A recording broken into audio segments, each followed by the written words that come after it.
കർത്താവായ യേശു ക്രിസ്തുവിൻ്റെ അതിപരിശുദ്ധമായ നാമം വാഴ്ത്തപ്പെടുമാറാകട്ടെ.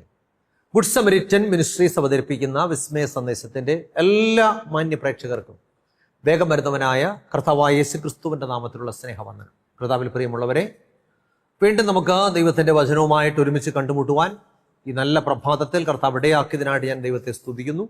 സംഭവബഹുലമാകുന്ന ഒരു ലോകത്തിൽ നമ്മൾ ജീവിക്കുന്നു. ഈ പ്രതികൂലം നിറഞ്ഞ ലോകത്തിൽ നമ്മെ നേർവഴി കാണിക്കുന്നത് ദൈവത്തിന്റെ വചനമാണ്. നാം ഓരോ ദിവസവും ദൈവവചനവുമായിട്ട് ആരംഭിക്കുമ്പോൾ അത് നമ്മെ നിത്യതയിലേക്ക് വഴി നടത്തും. ഈ നല്ല പ്രഭാതത്തിൽ നമുക്ക് ദൈവവചനം ധ്യാനിച്ചുകൊണ്ട് നമ്മുടെ പുതിയ ദിവസം ആരംഭിക്കാം. ഈ ദിവസങ്ങളിൽ നാം ചിന്തിക്കുന്ന വിഷയം എന്താണ്? ദൈവത്തിന്റെ വചനം എന്നുള്ള വിഷയമാണ്. കഴിഞ്ഞ 19 എപ്പിസോഡുകളായിട്ട് നാം ഈ വിഷയം തുടർച്ചയായിട്ട് ചിന്തിക്കുകയായിരുന്നു. ഇന്നതിൻ്റെ 20ാമത്തെ എപ്പിസോഡിലേക്കാണ് കടന്നു വന്നിരിക്കുന്നത്.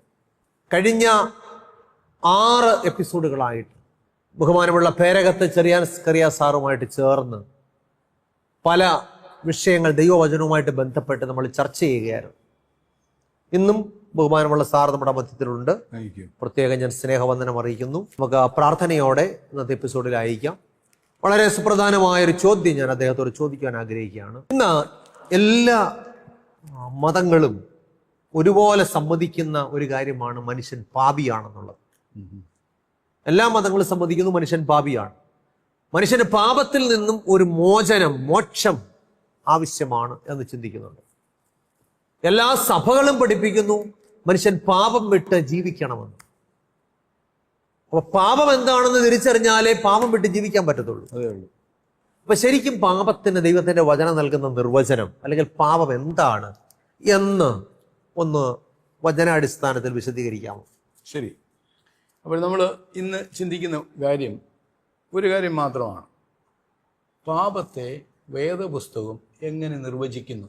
അപ്പോൾ പാപം എന്ന് പറയുന്നത് എന്തുവാണെന്നുള്ള കാര്യം നമ്മൾ നിർവചിച്ച് അറിയാതെ ഇരുന്നാൽ അറിയാതെ പാപം ചെയ്തു പോകും.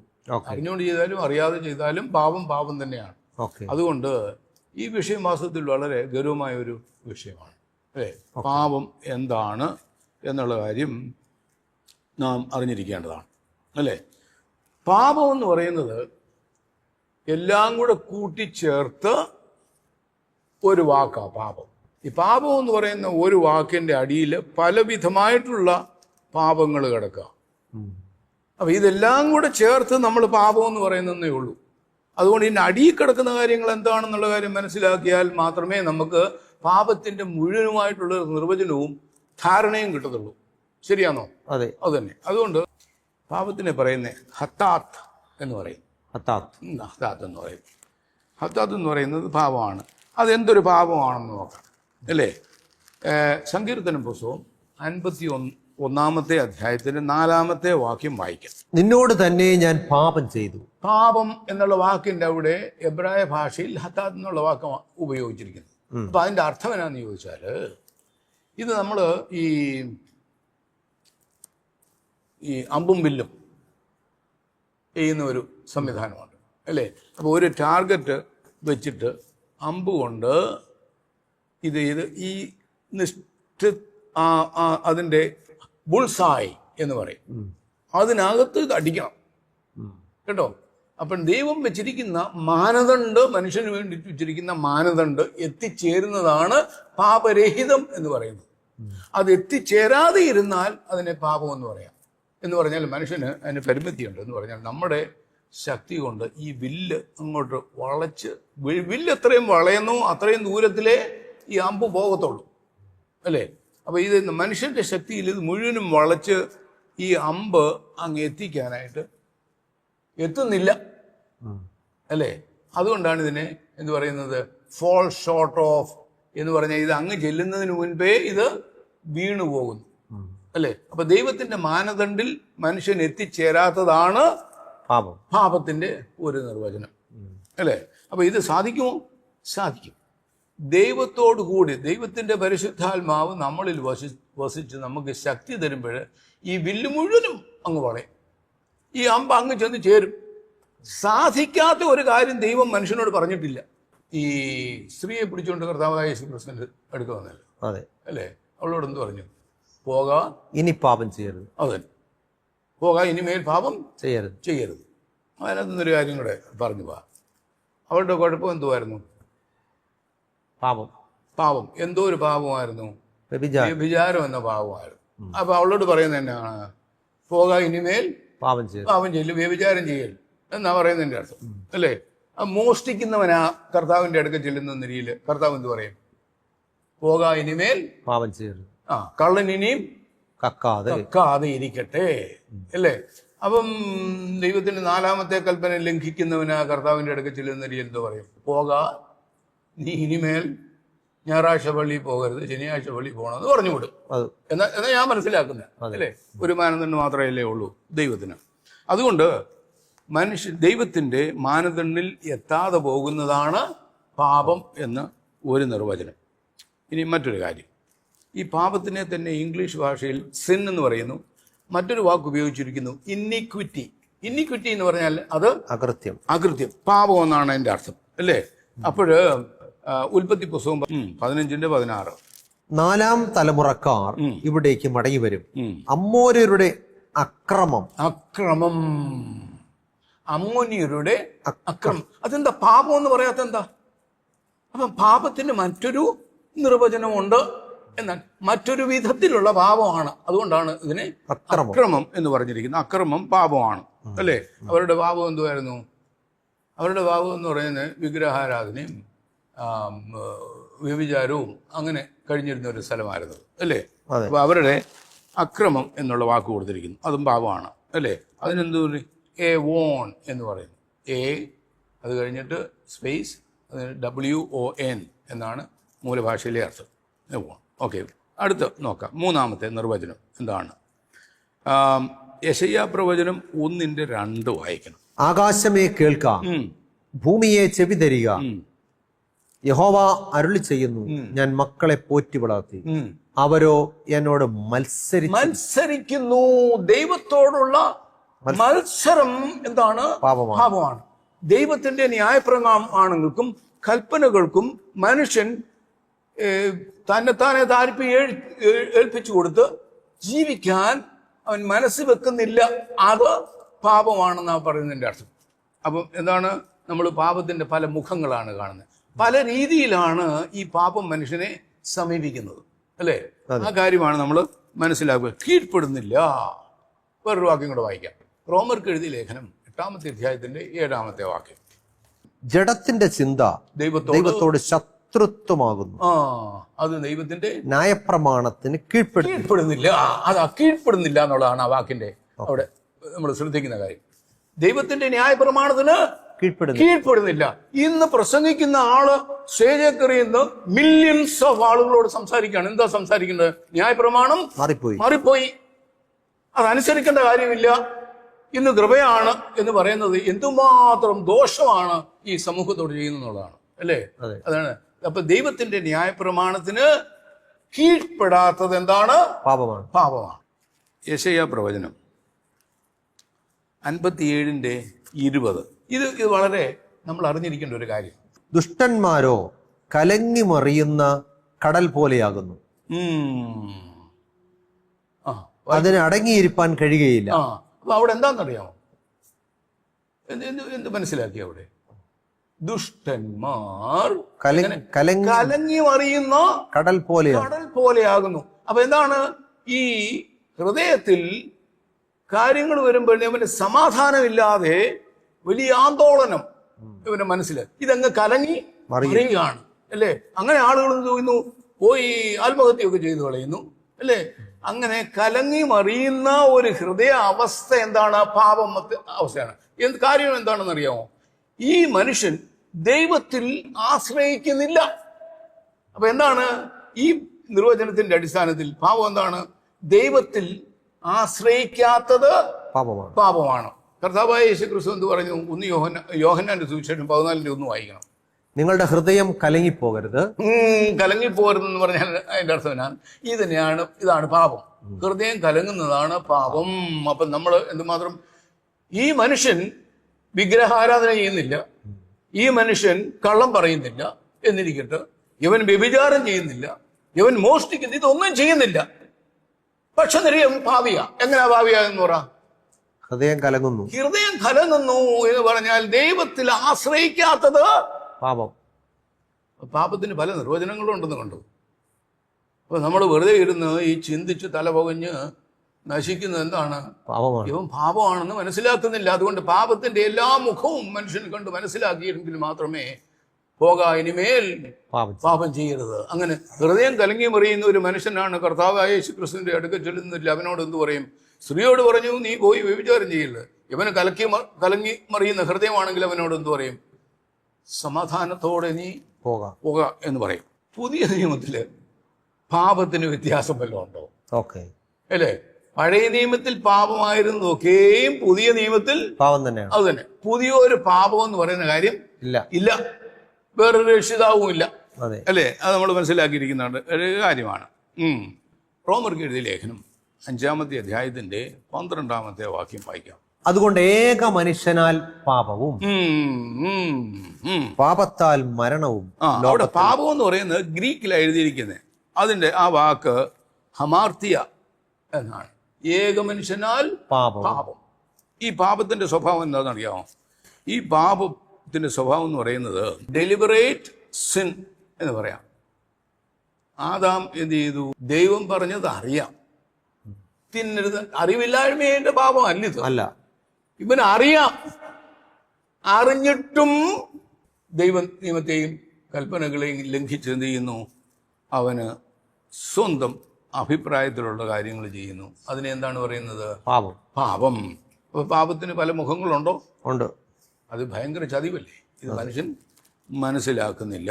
2 കൊരിന്ത്യർക്ക് എഴുതിയ ലേഖനം 10-ാമത്തെ അധ്യായത്തിന്റെ 6-ാമത്തെ വാക്യം വായിക്കാം. നിങ്ങളുടെ അനുസരണം തികഞ്ഞു വരുമ്പോൾ എല്ലാ അനുസരണക്കേടിനും പ്രതികാരം ചെയ്യുവാൻ ഒരുങ്ങിയിരിക്കുന്നു. അനുസരണക്കേട് എന്താണ്? അനുസരണക്കേട് അനുസരണക്കേട് എന്തുവാണ്? പാപമാണ്. അല്ലേ? അനുസരണക്കേട് എന്ന് പറഞ്ഞാല് ഞങ്ങളുടെ നാട്ടില് ഒരു കഥ പറഞ്ഞു കേട്ടിട്ടുണ്ട്. അവിടെ ഒരു ചെറിയ പയ്യനുണ്ടായിരുന്നു. ഇവനാണ് ഭയങ്കര കുസൃതിക്കാരനാണ്. അവൻ എന്തെങ്കിലും പറഞ്ഞാൽ എൻ്റെ നേരെ വിപരീതമേ ചെയ്യത്തുള്ളൂ. വേണമെങ്കിൽ പാപത്തിന്റെ നിർവചനം എന്ന് പറയാം. അപ്പോൾ ഒരു ദിവസം വെള്ളം പൊങ്ങിക്കിടന്നപ്പോൾ ഈ 6 അങ്ങ് കവിഞ്ഞൊഴുകാനായിട്ട് തുടങ്ങുന്ന ഒരു ഇതാണ്. അപ്പം അവിടെ ഒരു പന്ത് വെള്ളത്തിൽ കൂടി ഇങ്ങനെ ഒഴുകി പോകുന്നു. അപ്പോൾ ഈ പയ്യൻ കുസൃതിക്കാരനാണ്. അവൻ ഓടുന്നു അങ്ങോട്ട് ആറ്റിൻ്റെ കരയ്ക്കോട്ട്. അപ്പം അപ്പുറത്തെ വലിയപ്പൻ അവിടെ നിൽക്കുക. അപ്പോൾ അവന് അവൻ ചാടും. അങ്ങനത്തെ അവൻ. അപ്പോൾ അവനോട് ചാടരുതെന്ന് പറഞ്ഞാൽ നടക്കത്തില്ല. എന്തു പറയും? അവനെ നീ ആറ്റിലോട്ട് ചാടിക്കോ എന്ന് പറഞ്ഞു. അവൻ നേരെ തിരിച്ച് വീട്ടിലോട്ട് പോയി. കേട്ടോ? അപ്പോൾ അങ്ങനെയുള്ള സ്വഭാവക്കാരൻ ആണ് എന്ത് പറയുന്നത്? അമാർത്തിയ എന്ന് പറയുന്നു. അല്ലേ? അമാർത്തിയ, മിസ്സിങ് ദ മാർക്ക് എന്ന് പറയുന്നത്. ഡെലിബറേറ്റ്ലി അറിയാമോ? അറിയാം. ഞാൻ ചെയ്യുമോ? ചെയ്യത്തില്ല. എടാ, എനിക്ക് എന്നോട് ചോദിച്ചാൽ എൻ്റെ പരിചയത്തിലും കുടുംബത്തിലും ഒക്കെ കിടക്കുന്ന ആളുകളെ അറിയാം. ഇത് ശരിയാണോ? അത് ശരിയാ. നീ ചെയ്യുമോ? ചെയ്യത്തില്ല. അപ്പൊ ഒരു കാര്യം അറിഞ്ഞിട്ടും സത്യമാണെന്ന് തോന്നിയിട്ടും നീ അത് തന്നെ ചെയ്യുന്നുവെങ്കിൽ നീ ദൈവരാജ്യത്തിന്റെ പടി പോലും കാണത്തില്ല എന്നുള്ളതാണ് വേദപുസ്തകം സ്ഥാപിക്കുന്ന കാര്യം. നമ്മൾ പാപം എന്താണെന്നുള്ള കാര്യം അറിഞ്ഞിരിക്കണം. ഇനി 1 യോഹന്നാൻ 3:4 വായിക്കാം. പാപം ചെയ്യുന്നവനെല്ലാം അധർമ്മവും ചെയ്യുന്നു. പാപം ചെയ്യുന്നവൻ അധർമ്മം എന്നുള്ള വാക്കാ ഉപയോഗിച്ചിരിക്കുന്നത്. അല്ലേ? അത് അധർമ്മം എന്താണ്? പാപം. അധർമ്മമൂർത്തി എന്നൊക്കെ നമ്മൾ വേദപുസ്തകത്തിൽ വായിക്കുന്നുണ്ട്. പിശാചിനെ. അല്ലേ? അധർമ്മം എന്താണ്? പാപമാണ്. അല്ലേ? അധർമ്മം എന്ന് പറഞ്ഞാല് ദൈവം കൽപ്പിച്ചിരിക്കുന്ന കാര്യങ്ങൾ ചെയ്യാതിരിക്കുന്ന ആ മനോഭാവമാണ് അധർമ്മം എന്ന് പറയുന്നത്. അല്ലേ? ധർമ്മമായിട്ടുള്ള കാര്യങ്ങളുണ്ട്, അത് ചെയ്യാതിരിക്കുന്നതാണ് പാപം എന്ന് പറഞ്ഞാൽ കൽപ്പന ലംഘനം അധർമ്മമാണ്. അല്ലേ? നമുക്കൊരു കാര്യം വായിക്കും. ഇന്നത്തെ ലോകത്തിന്റെ അവസ്ഥ, അതെ, ഈ പാഠം പഠിച്ചു പോകുന്ന കൂട്ടത്തില് ഇന്നത്തെ ലോകത്തിന്റെ അവസ്ഥയും മനസ്സിലാക്കണമല്ലോ. അതുകൊണ്ട് യാക്കോബിന്റെ ലേഖനം 2:10-11 വാക്യങ്ങൾ വായിക്കാം. ഒരുത്തൻ ന്യായപ്രമാണം മുഴുവനും അനുസരിച്ച് നടന്നിട്ടും ഒന്നിൽ തെറ്റിയാൽ അവൻ സകലത്തിനും കുറ്റക്കാരനായി തീർന്നു. വ്യഭിചാരം ചെയ്യരുത് എന്ന് കൽപ്പിച്ചവൻ കൊല ചെയ്യരുതെന്നും കൽപ്പിച്ചിരിക്കുന്നു. നീ വ്യഭിചാരം ചെയ്യുന്നില്ലെങ്കിലും കുല ചെയ്യുന്നുവെങ്കിൽ ന്യായപ്രമാണം ലംഘിക്കുന്നവനായി തീർന്നു. ന്യായപ്രമാണ ലംഘനോട് അധർമ്മം എന്ന് പറഞ്ഞ വാക്ക് ഉപയോഗിച്ചിരിക്കുന്നു അല്ലേ? അതെ. സാർ അതിനെ പറ്റി എന്ത് പറയുന്നു? അവിടെ 10 കൽപ്പനകളുടെ ലംഘനമാണ്. 10 കൽപ്പനയാന്ന് എങ്ങനെ അറിയാം? അവിടെ വ്യഭിചാരത്തെക്കുറിച്ചും കൊലപാതകത്തെക്കുറിച്ചൊക്കെ പറഞ്ഞിട്ടുണ്ട്. രണ്ടും എവിടുന്ന എടുത്തിട്ടുള്ളത്? 10 കൽപ്പന. അപ്പൊ അവിടെ ന്യായപ്രമാണം എന്ന് പറയുന്നത് എന്തിനെ ഉദ്ദേശിച്ചാണ് അപ്പോസ്തലൻ പറയുന്നത്? 10 കൽപ്പനയെ ഉദ്ദേശിച്ചാന്നുള്ള കാര്യം വളരെ വ്യക്തമാണ്. കാര്യം എന്നാണ്? ന്യായപ്രമാണം എന്ന് പറഞ്ഞിട്ട് ഈ 10 കൽപ്പനയ്ക്കകത്തുള്ള 2 കൽപ്പനകൾ എടുത്തു പറയുകയാണ്. നീ ഒന്ന് ചെയ്യുന്നില്ല എങ്കിലും മറ്റൊന്ന് ചെയ്യുന്നുവെങ്കിൽ നീ ന്യായപ്രമാണം ലംഘിക്കുന്നവനായി തീർന്നു. അപ്പം 9 കൽപ്പന അനുസരിക്കാൻ പറ്റുമോ? ഒക്കത്തില്ല. 10 അനുസരിച്ചല്ലേ പറ്റത്തുള്ളൂ. അത്രയും. അപ്പൊ ഇന്നത്തെ ക്രിസ്തീയ ലോകത്തെ പറ്റി എന്ത് പറയുന്നു സാറ്? ഇന്നത്തെ ക്രിസ്തീയ ലോകം എല്ലാ കൽപ്പനകളും അനുസരിക്കുന്നില്ല. ഞാൻ അഭിപ്രായത്തോട് യോജിക്കുന്നില്ല. ഇന്നത്തെ ക്രിസ്തീയ ലോകം കൽപ്പന ഒന്നും, സാറ് പറഞ്ഞ എല്ലാം അനുസരിക്കുന്നില്ല. ഞാൻ പറയുന്നത് ഒന്നും അനുസരിക്കുന്നില്ലെന്ന്. നീ സകലതും അനുസരിക്കുന്നു എങ്കിലും നീ ഒന്നിൽ തെറ്റിപ്പോയാൽ നീ സകലത്തിനും കുറ്റക്കാരനായി. ഇതെന്ന് വെളിപാട് പുസ്തകം നമ്മൾ വായിക്കുമ്പോൾ 2-ാമത്തെ അധ്യായം മുതൽ 2-3 അത് വായിക്കുമ്പോൾ എന്താണ് എഫെസോസിലെ സഭയ്ക്ക് എഴുതുക. ഈ ഭയങ്കരമായിട്ട് നല്ല കാര്യങ്ങളൊക്കെ പറഞ്ഞുകൊണ്ട് വരിക ആണോ? അതെ അതെ. നീ ഇത് ചെയ്യുന്നു അത് ചെയ്യുന്നു. വായിക്കണമെങ്കിൽ വായിച്ചോ. സാറ് കണ്ടതെങ്കിൽ വായിച്ചോളൂ.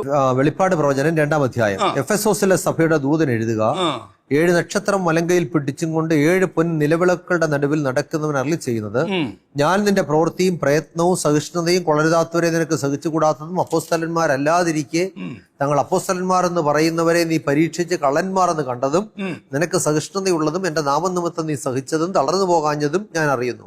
എങ്കിലും ശ്രദ്ധിക്കണം, നിന്റെ ആദ്യ സ്നേഹം വിട്ടുകളഞ്ഞു എന്നൊരു കുറ്റം നിന്നെ കുറിച്ച് പറവാനുണ്ട്. ഒരു കുറ്റം. ബാക്കി എത്ര എണ്ണം നല്ല കാര്യം പറയുന്നുണ്ട്? അതെ, ഒരു പട്ടികയുണ്ട് നല്ല കാര്യങ്ങൾ അല്ലേ? എന്നിട്ട് എന്ത് പറയുന്നു? ഒരു കുറ്റം കുറിച്ച് ഒരൊറ്റ കുറ്റമേ പറയാനുള്ളൂ. എന്നിട്ട് ദൈവം എന്താണ് പറയുന്നത്? നീ ഏതിൽ നിന്ന് വീണിരിക്കുന്നു ഓർത്ത് മനസാന്തരപ്പെടുക, ആദ്യത്തെ പ്രവൃത്തി ചെയ്യുക. അല്ല ഞാൻ വരികയും നീ മാനസാന്തരപ്പെടാഞ്ഞാൽ നിന്റെ നിലവിളക്ക് അതിന്റെ നിലയിൽ നിന്ന് നീക്കുകയും ചെയ്യും. അതിന്റെ അർത്ഥം എന്തോ? ഒരു കുറ്റം ചെയ്താലും തട്ടിപ്പോകുന്ന ചുരുക്കം. അത്രയോ സാധാരണ ഭാഷയിൽ പറഞ്ഞാല് നിന്റെ കാര്യം പോക്കാന്ന് ചുരുക്കം. അതെ അതെ അല്ലേ? എത്ര കുറവുണ്ട്? 1. ഒരൊറ്റ കുറവ്. അങ്ങനെ പല സഭകൾക്ക് എഴുതും പറയാണ് ഒരു കുറവ്, അങ്ങനെ ഒരു കുറവ്. അതുകൊണ്ട് കേൾക്കുന്ന സഹോദരങ്ങൾ ഒരു കാര്യം ശ്രദ്ധിച്ചോണം. എന്താണ്? ഒന്നേ കുറവുള്ളൂ എന്ന് എന്റെ ജീവിതത്തിൽ നിനക്ക് തോന്നുന്നെങ്കിൽ മാനസാന്തരപ്പെട്ട് വിശുദ്ധിയിൽ ജീവിക്കുക. അല്ല നിലയില് കാര്യം പോക്കാണ് എന്നാണ് പറയുന്നതിന്റെ ചുരുക്കം. ഇനി ഇപ്പൊ ഞാൻ അതിന്റെ ഗ്രീക്കിലുള്ള വാക്ക് എന്തുവാന്ന് പറഞ്ഞില്ല, എങ്കിലും സംഗതി പിടി കിട്ടിയല്ലോ. അത് തന്നെ. അടുത്ത വാക്ക് അനോമയ എന്നാണ് ഗ്രീക്കില്. അതിന്റെ അർത്ഥം ഇന്നിക്വിറ്റി എന്നാണ്. പാപം എന്ന് പറഞ്ഞിട്ടില്ല, പാപം എന്നല്ല പറയുന്നത്. ഇന്നിക്വിറ്റി എന്ന് മറ്റൊരു പദമാവും. അതിന്റെ അർത്ഥം എന്നാന്ന് ചോദിച്ചാല് ഈ പാപത്തിന്റെ മറ്റൊരു മുഖം എന്ന് പറയാം. എല്ലാം പാപമാ, പക്ഷെ ഇന്നില്ല അതിന്റെ മറ്റൊരു മുഖം എന്ന് വേണമെന്നില്ല നമുക്ക് പറയാം. അതുകൊണ്ട് വായിക്കാം. മത്തായിയുടെ സുവിശേഷം 7-ാമത്തെ അധ്യായത്തിന്റെ 23-ാമത്തെ വാക്ക്. ഞാൻ ഒരു നാളും നിങ്ങളെ അറിഞ്ഞിട്ടില്ല, അധർമ്മം പ്രവർത്തിക്കുന്നവരെ എന്നെ വിട്ടുപോകുമെന്ന് തീർത്ത് പറയും. നമ്മൾ ദൈവത്തെ അറിയുന്നു എന്ന് നമ്മൾ വിചാരിക്കുന്നു. ദൈവം പറയുന്നു ഞാൻ നിന്നെ ഒരു നാളും അറിഞ്ഞിട്ടില്ല. കാര്യം തന്നെ അധർമ്മം ചെയ്യുന്നു. അധർമ്മം എന്ന് പറഞ്ഞാൽ എന്നാണ്? അധർമ്മം എന്ന് പറഞ്ഞാൽ കൽപ്പന ലംഘിക്കുന്നു. അതെ എന്നാണ് ചുരുക്കം, അല്ലേ?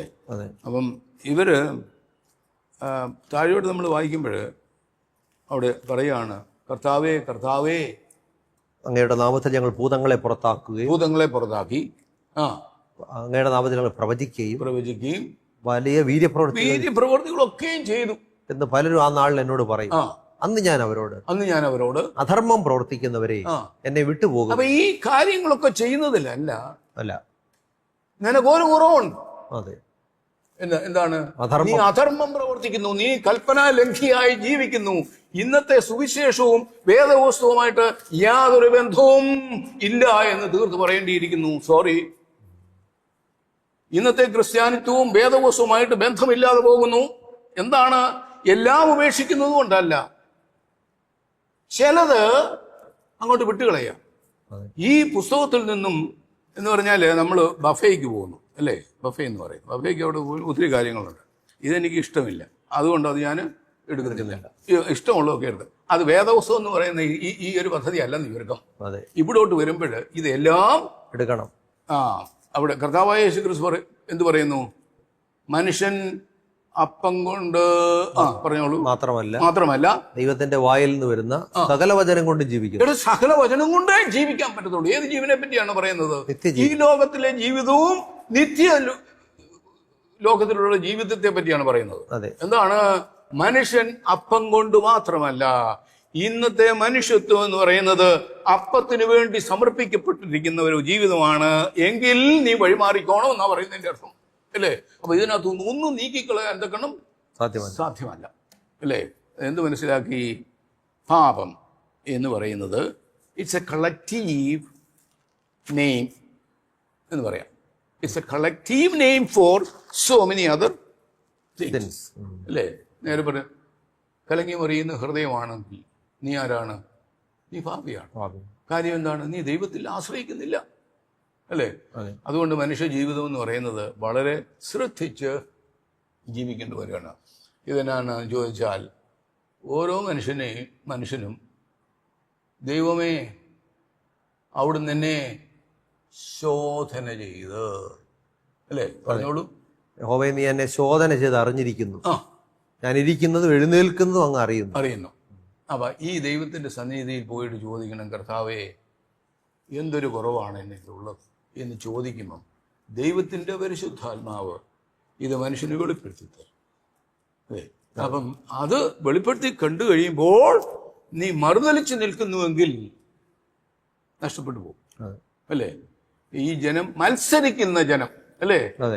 എന്റെ ജനം എന്നോട് മത്സരിച്ചിരിക്കും. അങ്ങനെ ഒരാളും ചെയ്യല്ലേ സഹോദരങ്ങളെ എന്നാണ് നമുക്ക് പറയാനുള്ളത്.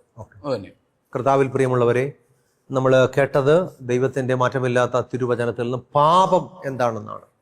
അപ്പൊ പല വിധമായ ഘടകങ്ങളുടെ ഒറ്റ വാക്കാണ് പാപം. അതിനകത്ത് പലവിധമായിട്ടുള്ള പാപവശങ്ങൾ അടങ്ങിയിരിക്കുന്നു എന്ന് നമുക്ക് കേൾക്കുവാനായിട്ട് സാധിച്ചു. മത്സരം പാപമാണ്, അനുസരണക്കേട് പാപമാണ്, അൺറൈച്ചസ്നെസ് പാപമാണ്, നീതിയില്ലായ്മ പാപമാണ്. അത് തന്നെ. ദൈവം വെച്ചിരിക്കുന്ന മാനദണ്ഡിൽ എത്തിച്ചേരാത്തത് പാപമാണ്. കലങ്ങി മറിയുന്നത് പാപമാണ്. അകൃത്യം അല്ലെങ്കിൽ നമ്മള് കൽപ്പനാ ലംഘനം പാപമാണ്. ഇതെല്ലാം കൂടെ ചേർന്നുള്ള ഒരു സംയോജനമായ പദമാണ് പാപം എന്ന് പറയുന്നത്. അപ്പൊ ദൈവത്തിന്റെ സകല വചനങ്ങൾ ശോധന ചെയ്ത് നമ്മൾ എന്ത് ചെയ്യണം? നമ്മുടെ ജീവിതങ്ങളെ ക്രമീകരിക്കേണ്ടിയിരിക്കുന്നു. അതിനായിട്ട് കർത്താവ് സഹായിക്കട്ടെ. പാപം എന്താണെന്ന് തിരിച്ചറിഞ്ഞ് നമ്മൾ ദൈവത്തിന്റെ കൽപ്പനകളുടെ വഴിയിൽ സഞ്ചരിക്കുവാനും വിശുദ്ധ ജീവിതം നയിപ്പാനും ദൈവമായ കർത്താവ് സഹായിക്കട്ടെ. പ്രാർത്ഥിക്കാനായിട്ട് പോവുകയാണ്. കണ്ണുകളടയ്ക്കാം, പ്രാർത്ഥിക്കാം. എല്ലാ അനുഗ്രഹത്തിന്റെയും ഉറവിടമായിരിക്കുന്ന ഞങ്ങളുടെ നല്ല ദൈവമേ, സ്വർഗ്ഗസ്ഥ പിതാവേ, നടികളെ കേൾപ്പിച്ച മാറ്റമില്ലാത്ത തിരുവചനത്തിനായിട്ട് സ്തോത്രം. അവിടുത്തെ വചനം എത്ര ആഴമേറിയതാണ്, അവിടുത്തെ വചനം എത്ര മാധുര്യമാണ്.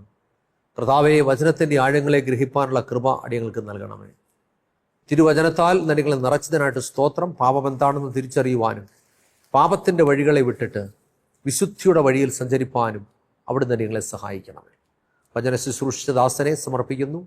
കേട്ട എല്ലാ പ്രിയപ്പെട്ടവർക്കായിട്ട് സ്തോത്രം. അവരൊക്കെ ജീവിതങ്ങൾ അനുഗ്രഹിക്കപ്പെടുവാൻ സഹായിക്കണമേ. എല്ലാവിധ കഷ്ടതകളിൽ നിന്നും ഭാരങ്ങളിൽ നിന്നും പ്രയാസങ്ങളിൽ നിന്നും എല്ലാ പ്രതിബന്ധങ്ങളിൽ നിന്നും കർത്താവ് വിടുവിക്കണമേ. സമസ്ത കാര്യങ്ങളും പൊന്നുകരങ്ങളിലേക്ക് വയ്ക്കുന്നു. ചോദിച്ചാലും നനച്ചതിനും അത്യന്തം പരമായിട്ടുള്ള വഴി നടത്തണമേ. യേശു ക്രിസ്തുവിന്റെ ധന്യമുള്ള നാമത്തിൽ താഴ്മയായിട്ട് യാചിക്കുന്നു. പ്രാർത്ഥന കേൾക്കണം നല്ല പിതാവേ, ആമേൻ. കർത്താവിൽ പ്രിയമുള്ളവരെ, എല്ലാ ഞായറാഴ്ചയും രാവിലെ 6:30 ജയ്ഹിന്ദ് ചാനലിലുള്ള ഈ സംപ്രേഷണം നിങ്ങൾ കാണുക, കേൾക്കുക, മറ്റുള്ളവരോടും പറയുക. യൂട്യൂബിലും കാണാം. ജോയിമോൻ മത്തായി എന്ന് ടൈപ്പ് ചെയ്താൽ നമുക്ക് ദൈവത്തിൻ്റെ മാറ്റമില്ലാത്ത തിരുവചനം നന്നായിട്ട് പഠിച്ച് ഗ്രഹിച്ച് തിരുവചനത്തിൽ വളരുവാൻ ദൈവമായ കർത്താവ് സഹായിക്കട്ടെ. എല്ലാവർക്കും നല്ലൊരു ദിവസം ആശംസിക്കുന്നു. ദൈവമായ കർത്താവ് നമ്മെ സഹായിക്കുമാറാകട്ടെ. ആമേൻ. ദൈവനാമത്തിന് മഹത്വമുണ്ടാകട്ടെ. പാസ്റ്റർ ജോയ്മോൻ മത്തായി എഴുതിയ സത്യസഭ എന്ന പുസ്തകം നിങ്ങളെ പരിചയപ്പെടുത്തും. ദൈവത്തിന് ഒരു സഭയുണ്ടോ? ഇന്ന് ലോകത്തിൽ കാണുന്ന എല്ലാ സഭകളും സത്യസഭകളാണോ? ഉൽപ്പത്തി മുതൽ മലാഖി വരെയുള്ള പുസ്തകങ്ങൾ സത്യസഭയ്ക്ക് ബാധകമല്ലേ? സത്യസഭ ദൈവകൽപ്പനകൾ മാറിപ്പോയി എന്ന് അവകാശപ്പെടുന്നവരുടെ കൂട്ടമാണോ? സത്യസഭയിലേക്ക് ദൈവം തെളിച്ചിട്ടിരിക്കുന്ന വഴി ഏതാണ്? തുടങ്ങി സത്യസഭയെക്കുറിച്ച് നാം അവശ്യം അറിഞ്ഞിരിക്കേണ്ട വിലപ്പെട്ട അറിവുകൾ കോർത്തിണക്കിയ പുസ്തകം. ഈ പുസ്തകം ആവശ്യമുള്ളവർ ഞങ്ങളെ വിളിക്കേണ്ട നമ്പർ 9747097977. നമ്പർ ഒരിക്കൽ കൂടെ പറയാം, 9747097977.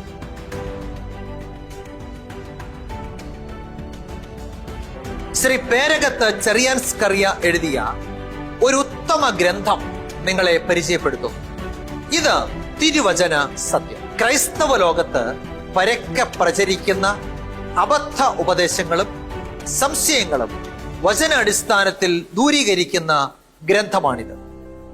ദൈവത്തിന്റെ അരുളപ്പാടുകൾ സാർവത്രികമാണെന്നും അത് നിത്യമാണെന്നും ലളിതമായും യുക്തിഭദ്രമായും അവതരിപ്പിക്കുന്ന ഗ്രന്ഥം. ഈ ഗ്രന്ഥം തികച്ചും സൗജന്യമായിട്ട് നൽകുന്നു. ഈ പുസ്തകം ആവശ്യമുള്ളവർ വിളിക്കേണ്ട നമ്പർ 9747097977. ഒരിക്കൽ കൂടെ പറയാം, 9747097977. പ്രവചന ശബ്ദം ക്രൈസ്തവ കുടുംബ മാസിക. സമകാലീന സംഭവങ്ങൾ, ആരോഗ്യ ദൂതുകൾ, പ്രവചനങ്ങൾ എന്നിവ കോർത്തിണക്കിയ ഉത്തമ കുടുംബ മാസിക. വാർഷിക വരിസംഖ്യ 200 രൂപ മാത്രം. വരിക്കാരാകുവാൻ ആഗ്രഹിക്കുന്നവർ വിളിക്കേണ്ട ഫോൺ നമ്പർ 9156833122 974709797977.